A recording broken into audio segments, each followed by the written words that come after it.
Welcome back my YouTube channel. तो dear students और dear friends, मेरे यूट्यूब चैनल में आपका स्वागत है। तो आज जो हमारा नेक्स्ट टॉपिक होगा, टॉपिक तो वैसे वही है जो हमारा प्रीवियस चैप्टर था।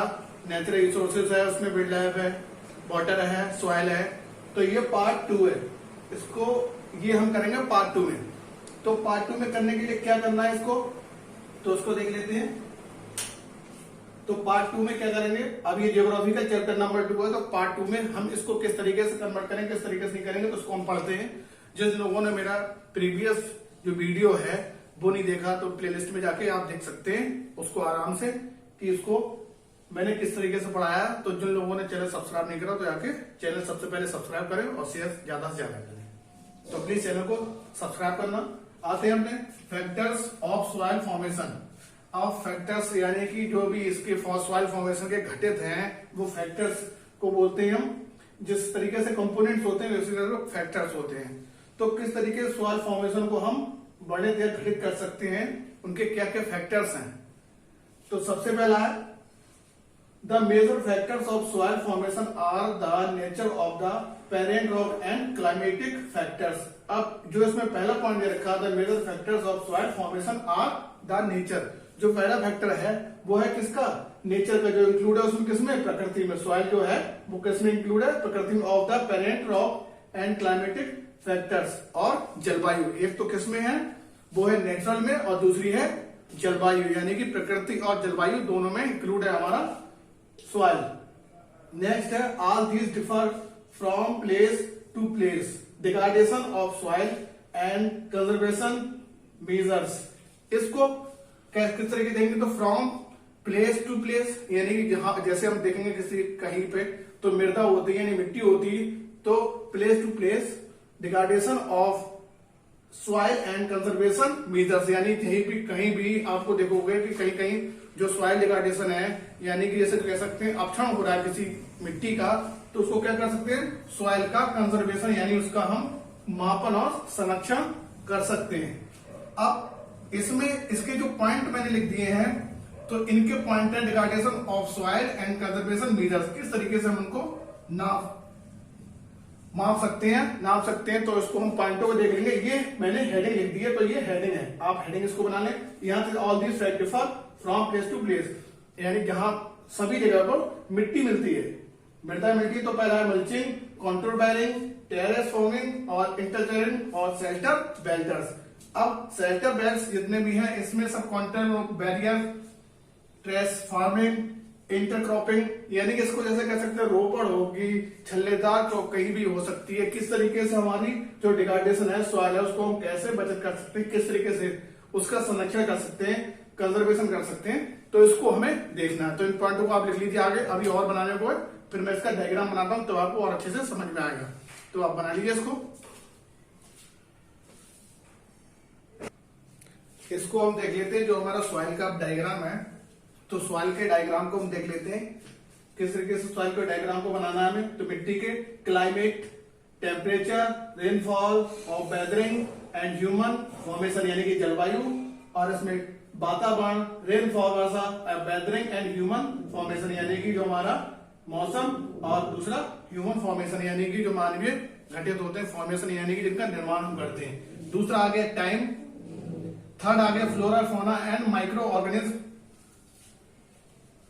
नेक्स्ट हमारा रिलीफ, एल्टीट्यूड्स एंड स्लोप्स, और लास्ट बचा हमारा parent rock, colour, texture, chemical और प्रॉपर्टाइज, यानी प्रॉपर्टीज। जो हमारी प्रॉपर्टाइज भी उसको कहते हैं, प्रॉपर्टीज है ये हमारी संपत्ति है किसकी, ये जितनी भी है सब मृदा की संपत्ति यानी कि मिट्टी की संपत्ति है। तो इसको आप डायग्राम को अच्छे से बना सकते हैं। इसमें किस क्या, क्योंकि मिट्टी का कलर भी होता है, फ्लोरा फौना भी होता है, क्या उसमें हम वनस्पति ले लें, क्या हम उसमें एनिमल्स ले लें। तो इसको आप डायग्राम को अच्छे से बना लीजिए, क्योंकि ये जो डायग्राम है, अगर ये आप डायग्राम अच्छे से बना लेते हैं तो आपको अच्छे से समझ में आ जाएगा इसके, क्योंकि स्टेप बाय स्टेप हम आगे चलेंगे, नहीं तो यहाँ जितनी चीजें वो बता दी जाए तो आप कंफ्यूजन में हो जाओगे। इसलिए ये डायग्राम को बना लो, फिर हम बढ़ेंगे आगे। तो इस डायग्राम को बनाइए, फिर हम पढ़ते हैं नेक्स्ट अपने स्टेप पर। तो इस डायग्राम अच्छे से बनाना ताकि क्योंकि जब तक आप कोई भी चीज अपने हिसाब से अपने डायग्राम को नहीं बनाओगे तो आप उस चीज को अच्छे से सीख नहीं सकते। तो डायग्राम को अच्छे से बना लीजिए, फिर हम बढ़ेंगे नेक्स्ट।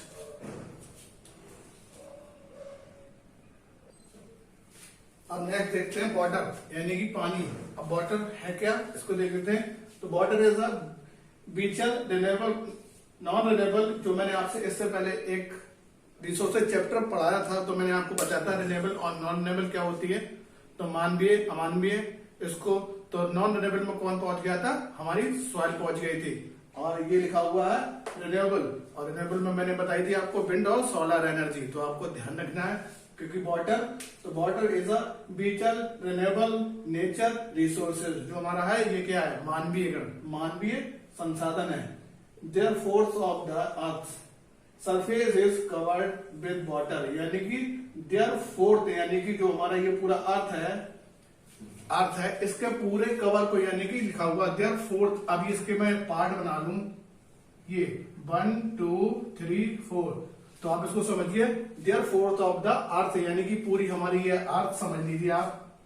इसको मैं बनाना चाहूं तो ऐसे बना लीजिए आप अर्थ, इसको ये अर्थ है हमारी।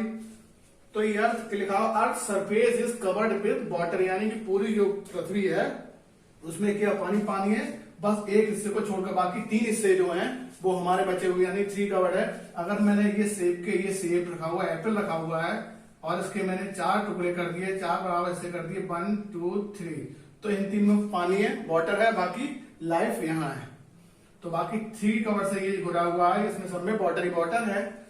नेक्स्ट है, अब आपको पॉइंट किस तरीके से बनाने हैं वो भी मैं बता देता हूं। जैसे यहां तक आपका हो गया 1 पॉइंट, कहां तक हो गया, ये हो गया 1, यहां से आप बनाएंगे तो 2 हो गया, यहां से बनाएंगे 3, कॉल द वाटर, यानी कि यहां से शुरू होगा आपका 3rd। It is therefore appropriately called the water planet, और इसको ही हम क्या कहते हैं, वाटर प्लेनेट, यानी पानी का ग्रह कहते हैं। किसको, वो कहते हैं हमारे जो है, it is therefore appropriately called the water planet, इसलिए हम इसको क्या कहते हैं, पानी का ग्रह। किसको, पानी को।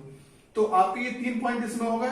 प्रॉब्लम्स ऑफ वाटर अवेलेबिलिटी, अब प्रॉब्लम्स क्या है पानी की उसको देख लेते हैं। तो सबसे पहले आते हैं, there is scarcity of water in many regions of the world, यानी कि जो भी इसकी समस्या है पूरे वर्ल्ड में बहुत ज्यादा, कहीं रीजन कहीं भी हो सकती है, तो पानी की बहुत ज्यादा समस्या होती है। तो there is scarcity of the water in many regions of the world, कौन कौन से हैं वो, किस किस के में ज्यादा सबसे ज्यादा मोस्ट प्रॉब्लम होती है। तो मोस्ट ऑफ अफ्रीका में क्या पता, अफ्रीका में जंगल है, फॉरेस्ट है। West Asia, South Asia, parent of western USA, इनमें क्या जो हमारा वाटर है उसकी बहुत ज्यादा प्रॉब्लम्स है, पानी की प्रॉब्लम्स है। तो उसको आप अच्छे से बना लें, फिर हम बढ़ेंगे नेक्स्ट। आप बना लीजिए, मैं हट जाता हूं। स्क्रीनशॉट लेना चाहें तो स्क्रीनशॉट ले लीजिए, और चैनल को सब्सक्राइब जरूर करना है। इसको देख लेते हैं। तो natural vegetation and wild life, हमारी प्राकृतिक वनस्पति और वन्यजीव। तो वन्यजीव natural vegetation and wild life exist only in the narrow zone of contact between the lithosphere, hydrosphere and atmosphere. इतने जितने मैंने लिखे हैं, यानी कि इसको आप दोबारा फिर देख लीजिए। जो हमारा नेचुरल वेजिटेशन है वो है क्या, नेचुरल वेजिटेशन जो इंक्लूड है वो है हमारा किससे, वो है पहला natural vegetation and wild life exist only, यानी केवल इन narrow zone of the contact between the lithosphere, एक तो लिथोस्फीयर, हाइड्रोस्फीयर इसको बोलते हैं जलमंडल, एटमॉस्फेयर वातावरण, इसको हम क्या बोलेंगे, लिथोस्फीयर वायु। तो आपको ये ध्यान रखना, जितने भी हैं लिथोस्फीयर, हाइड्रोस्फीयर, एटमॉस्फेयर, इससे पहले जो मैंने आपको एनवायरमेंट का चैप्टर पढ़ाया है, अगर वो आपने नहीं देखा होगा, उससे पहले आप जाके देख लीजिए, आपको पूरा चैप्टर आराम से समझ में आ जाएगा, जो मैंने एनवायरमेंट को आपको। और नहीं भी देखा है तो आप मेरे चैनल पर जाएंगे, प्लेलिस्ट में बना होगा, वीडियोस में देख लीजिए एनवायरमेंट चैप्टर, उसमें मैंने सब आपको बताया कि लिथोस्फीयर क्या होती है, हाइड्रोस्फीयर क्या होती है, एटमॉस्फेयर क्या होता है, बायोस्फीयर क्या होता है। तो ये दैट वी कॉल बायोस्फीयर, तो इसको क्या हम बोलेंगे, biosphere. Wild life includes animals, अब इसमें क्या है, animals, birds, insect as well the in aquatic life forms. इसमें इंक्लूड्स कौन कौन से हैं, वो है एनिमल्स, बर्ड्स और हमारे और भी आते हैं। एनिमल्स बर्ड तो आते ही आते हैं इसमें, किसमें, बायोस्फीयर में, और वाइल्ड लाइफ भी आते हैं। अब कौन कौन से आते हैं, डियर है, एलिफेंट है, बहुत सारे हैं, तो इनको आप लिख लीजिए। वो मैं पॉइंट आपको लिखवा दूं कौन कौन से वो आते हैं, तो आप इनको लिख लीजिए, फिर मैं आपको आगे वो लिखवा दूं। इनको लिख लीजिए आप।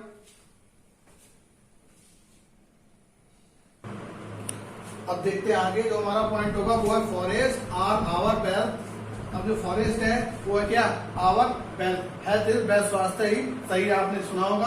तो फॉरेस्ट है वो क्या है, हमारा वेल्थ। Planet give shelter to animals and together they maintain ecosystem. इससे मैं बोल रहा हूं कि जो मैंने चैप्टर आपको प्रीवियस पढ़ा दिया था, यानी कि जो चैप्टर मैंने आपको प्रीवियस पढ़ाया है, इकोसिस्टम और ये एनवायरमेंट, बायोस्फीयर, हाइड्रोस्फीयर, ये सब मैंने एनवायरमेंट में बता रखा है आपको।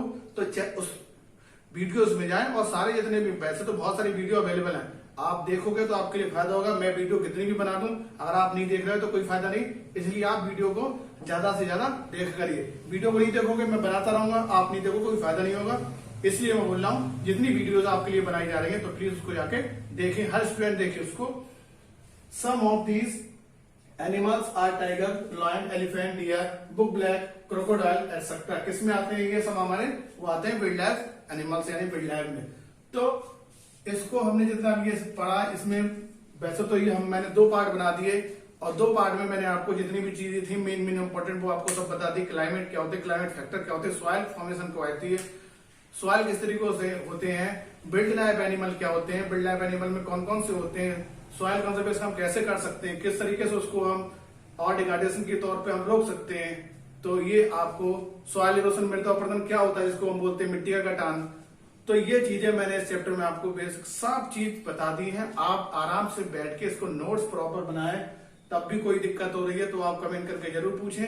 वीडियो मैंने बहुत बना दी है, मगर आपने एक भी कमेंट नहीं करा, तो क्या करना है आपको, चैनल को सब्सक्राइब करना और लाइक शेयर करना है। मिलते हैं नेक्स्ट वीडियो में। ये है था हमारा पार्ट 2, और मिलेंगे नेक्स्ट वीडियो में जो भी चैप्टर होगा हमारा। तो best of luck, thank you very much.